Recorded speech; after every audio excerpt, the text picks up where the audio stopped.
आगे बढ़ेंगे। मुल्क भर में कांग्रेस पार्टी अपना 134वां यौम तासीस मना रही है। दिल्ली में एआईसीसी हेडक्वार्टर में एक तकरीब का इनेकाद किया गया, जिसमें राहुल गांधी, साबिक वज़ीर-ए-आज़म डॉक्टर मनमोहन सिंह और कांग्रेस के सीनियर लीडर्स और कारकुनान बड़ी तादाद में मौजूद रहे। इस मौके पर पार्टी सदर राहुल गांधी ने केक भी काटा और आंजहानी, जवाहरलाल नेहरू और पार्टी के दीगर लीडरों की खिदमात को यहां याद किया गया।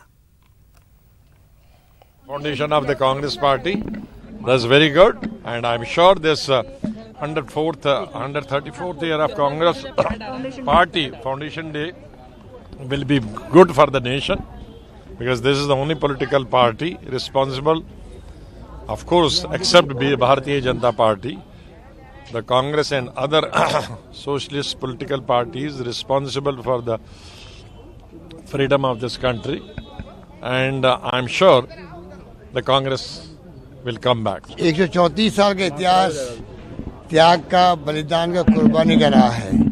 आज़ादी के पहले भी, आज़ादी के बाद में भी इंदिरा गांधी जी शहीद हो गई, राजीव गांधी शहीद हो गए। इस मुल्क को एक रखा, अखंड रखा, उसका नाम है कांग्रेस पार्टी। जो लोग कांग्रेस मुक्त भारत की बात करते थे, कांग्रेस मुक्त कभी होगा नहीं देश से। कांग्रेस मुक्त भी भारतीय की बात करने वाले खुद मुक्त हो जाएंगे, मैं कह सकता हूँ। और चलिए, इस वक्त वहां पर जश्न जो है वो क्या कुछ रुख इख्तियार कर गया है, इस बारे में मजीद तफसीलात के लिए सीधे रुख करेंगे दिल्ली का, जहां मौजूद है हमारे साथी रंजीता झा। रंजीता, काफी सीनियर लीडर वहां पर मौजूद रहे और शायद अभी तक जो भी बयानात सामने आए हैं सभी में 2019 इलेक्शन साफ नजर आ रहा है। उसके लिए कोई हिकमत अमली, कोई रणनीति? जी बिल्कुल, देखिए 134वीं जो स्थापना दिवस है वो आज कांग्रेस पार्टी ने मनाया है। एआईसीसी मुख्यालय में हूँ और अभी तकरीबन आधे घंटे पहले ही सभी नेता यहाँ से गए हैं। राहुल गांधी ने यहाँ झंडोत्तोलन कर और जो बड़े नेता हैं उनका अभिनंदन किया, केक काटा और सबको बधाई दी कांग्रेस पार्टी के स्थापना दिवस पर।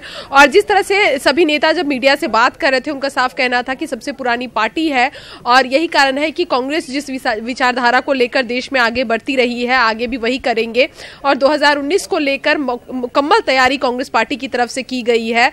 साथ ही ना मैं ये बताऊं कि आज शाम को सोनिया गांधी के आवास पर 5:30 बजे कांग्रेस कोर कमेटी की भी बैठक बुलाई गई है, जिसमें तमाम बड़े नेता जो कांग्रेस के हैं वो शामिल होंगे। बताया जा रहा है 2019 को लेकर कांग्रेस की जो रणनीति होगी उस पर चर्चा होगी इस बैठक में, और इसके साथ ही जो आगे का रोड मैप है कांग्रेस पार्टी का उस पर बातचीत की जाएगी। संसद में जिस तरह से ट्रिपल तलाक लोकसभा में पास हो चुका है, अब राज्यसभा में क्या कांग्रेस की रणनीति होने वाली है उस मुद्दे पर चर्चा होगी।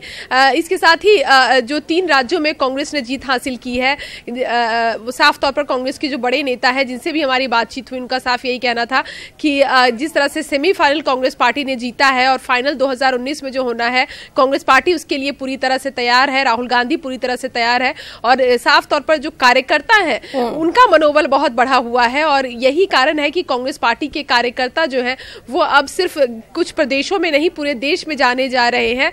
और राहुल गांधी ने भी पहले भी कार्यकर्ताओं के सम्मान में कई चीजें कही हैं और कांग्रेस को ये लग रहा है कि जो कार्यकर्ता है वो अगर एकजुट हो जाते हैं तो 2019 का चुनाव जीतना उनके लिए आसान होगा। जी रंजीता, जिस तरह से लगातार हम देख रहे थे पिछले कुछ सालों में, ये देखा था कि कांग्रेस मुक्त भारत की बात की जाती रही थी।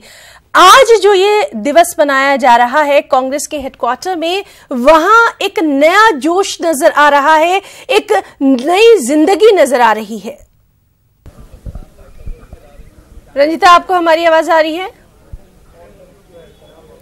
तो नाज़रीन, हम बात करने की कोशिश कर रहे हैं हमारी साथी रंजीता से, और जैसा कि रंजीता ने अभी बताया कि आज जितने भी बड़े सीनियर लीडर थे वो वहां पर जमा हुए। राहुल गांधी ने वहां पर केक भी काटा। शाम को भी एक खास तकरीब सोनिया गांधी की रिहाइशगाह पर मुनक्किद होनी है। और सबसे अहम बात जो रंजीता ने बताई वो ये कि जो आम कांग्रेस कारकुन है वो कहीं ना कहीं बहुत पुरजोश नजर आ रहा है और 2019 के लिए भी कांग्रेस अपनी तैयारियां जारी रखे हुए है। चलिए एक बार फिर से बात करने की कोशिश करते हैं रंजीता से। रंजीता, हम आपसे जानना चाहेंगे, जिस तरह से बात हो रही थी कि कांग्रेस मुक्त भारत की, लेकिन आज जो मंजरनामा है वो बिल्कुल बदला हुआ नजर आ रहा है और शायद इसीलिए एक आम जो कांग्रेसी है वो काफी खुश नजर आ रहा है, जोश में नजर आ रहा है। जी बिल्कुल, देखिए आज स्थापना दिवस पर कांग्रेस के तमाम नेता यहाँ कांग्रेस मुख्यालय में पहुंचे हुए थे और अशोक गहलोत, गुलाम नबी आजाद, जो अशोक गहलोत जो संगठन महासचिव हैं और अब राजस्थान के सीएम, इसके अलावा जो तमाम जो राज्यसभा और लोकसभा में सांसद हैं कांग्रेस के, अहमद पटेल जो है वो कार्यक्रम में मौजूद थे और साफ तौर पर उनका ये कहना था कि जिस तरह से मौजूदा सरकार, केंद्र की सरकार लगातार कांग्रेस के खिलाफ बयानबाजी कर रही है, रणनीति कांग्रेस के खिलाफ बनाती है और जिस तरह की बयानबाजी उनकी होती है, खासकर इस बयान पर कि कांग्रेस मुक्त भारत वो बनाएंगे, लेकिन जो नतीजे आए हैं विधानसभा चुनाव के वो साफ तौर पर कांग्रेस के पक्ष में है। यही कारण है कि अब केंद्र सरकार जो है वो कमजोर नजर आ रही है और कांग्रेस पार्टी और उनके कार्यकर्ता, नेता, शीर्ष नेता में जो कॉन्फिडेंस है वो देखा जा रहा है। साफ तौर पर उनको अब ये तैयारी करनी है 2019 को लेकर कि किस तरह से रणनीति कांग्रेस पार्टी बनाए। आज जी तो बहरहाल लगातार इस अहम दिन पर हम भी नजर बनाए रखेंगे। रंजीता, बहुत बहुत शुक्रिया आपका इस तमाम तर डिटेल जानकारी के लिए। तो नाज़रीन, आज का दिन जो है वो कांग्रेस के लिए काफी अहम माना जा रहा है। शाम को भी कांग्रेस जो है वो अपना एक खास प्रोग्राम मुनक्किद करने वाली है, उस पर भी हमारी नजर रहेगी।